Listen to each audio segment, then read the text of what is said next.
Bhagavad Gita, chant 7. Connaissance et sagesse.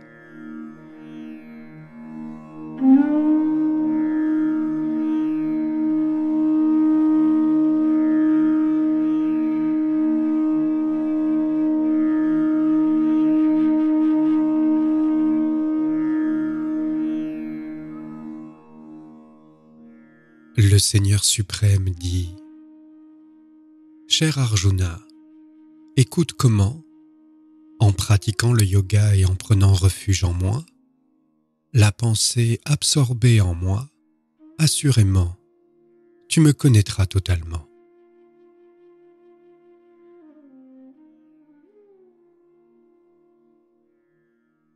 Je vais te révéler entièrement cette connaissance et sa réalisation qui, une fois acquise, ne laisse rien d'autre à connaître.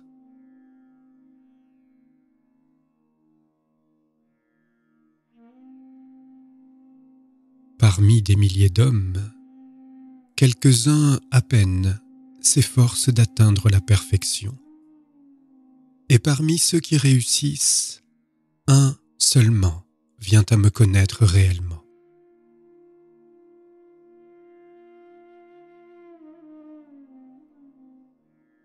La terre, l'eau, le feu, l'air, l'éther, le mental, l'intellect et l'ego sont les 8 divisions de ma nature.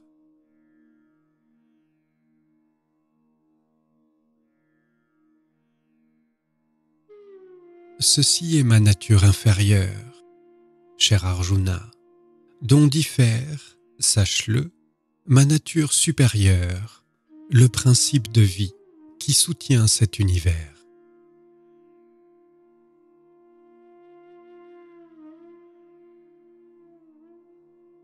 Sache que ces deux natures sont la matrice de toutes les créatures. Ainsi, je suis la source et la dissolution de l'univers entier.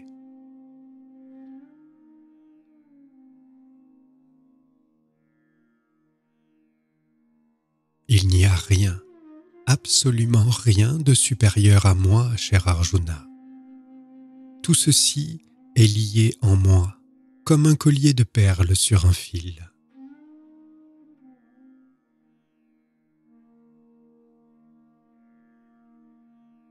Je suis la saveur dans l'eau, Arjuna. Je suis la lumière dans le soleil et la lune. Je suis la syllabe homme dans tous les Védas, le son dans l'espace et la masculinité dans l'homme.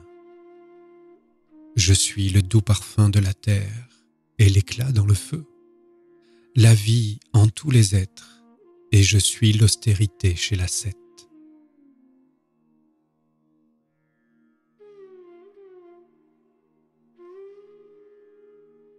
Sache que je suis le germe éternel de tous les êtres. Je suis l'intelligence de l'intelligent, la splendeur de ce qui est splendide.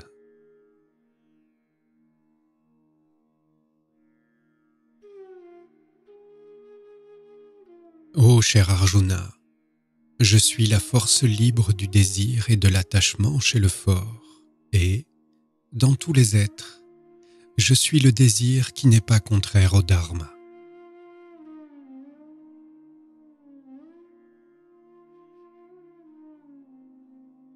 Tous les objets et les êtres, qu'ils soient purs, actifs ou inertes, sache qu'ils sont issus de moi.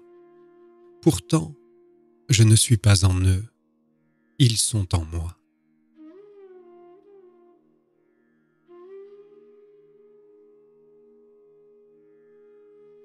Trompé par ces états constitués des 3 qualités de la nature, les gunas, le monde ne me connaît pas dans mon aspect immuable et transcendant.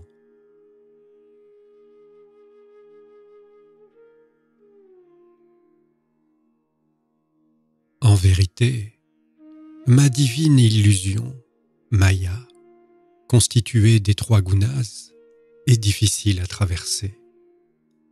Ceux qui prennent refuge en moi peuvent franchir cette illusion.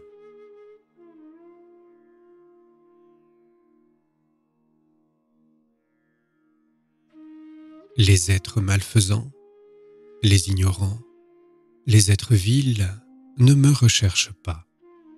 Leur discrimination a été détruite par leurs propres illusions et ils suivent une voie contraire à l'évolution.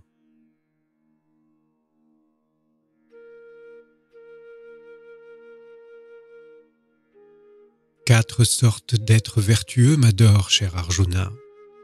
L'homme plongé dans la détresse, l'être épris de connaissances, celui qui veut la richesse, et le sage, le gnani.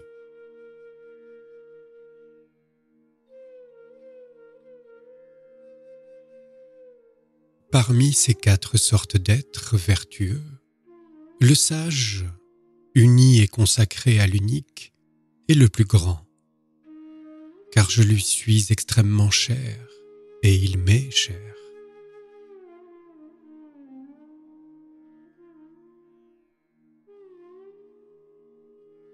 En vérité, ils sont tous nobles, mais je considère l'homme épris de sagesse comme moi-même, car, son mental concentré, il est fixé sur moi seul, qui suis son but suprême.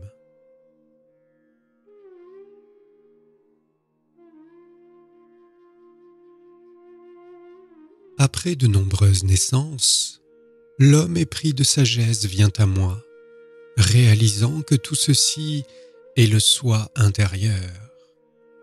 Une âme si noble est très rare.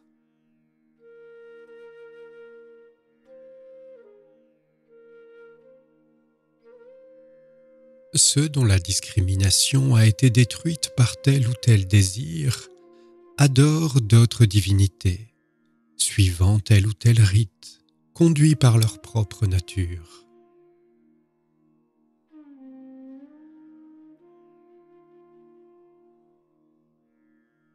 Quelle que soit la forme adorée par le fidèle avec foi, c'est moi qui rends sa foi inflexible.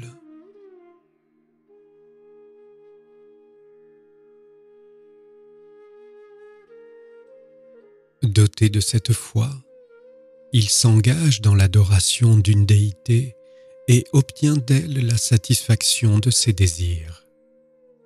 Et tout ceci, en vérité, est ordonné par moi seul.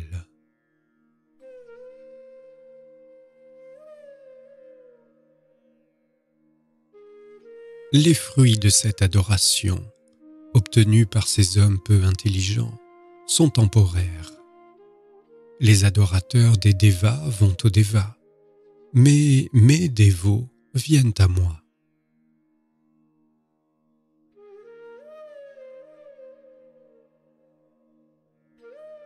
Ignorant ma nature supérieure, immuable et incomparable, les insensés pensent que moi, le non manifesté, j'ai pris une forme.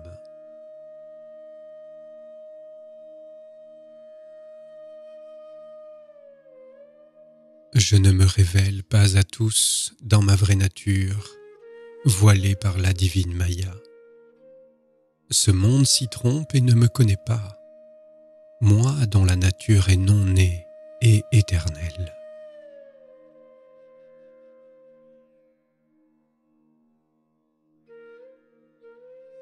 Cher Arjuna, je connais les existences passées, présentes et futures, mais nul ne me connaît.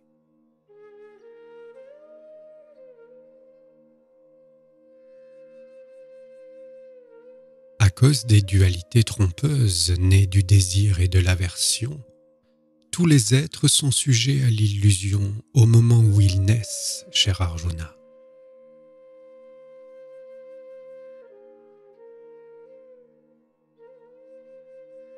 Mais les hommes aux actions méritoires, qui se sont libérés de tout mal, délivrés de l'illusion des dualités contraires, et qui sont fermes dans leur discipline, m'adorent.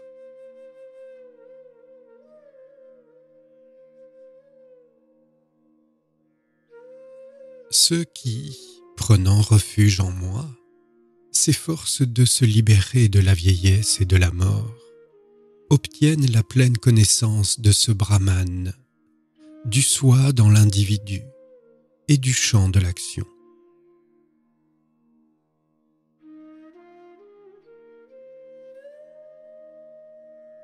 Ceux qui me perçoivent dans le monde des objets, dans les facultés gouvernant les organes des sens et dans les perceptions, même au moment de la mort, l'esprit ferme, me connaissent.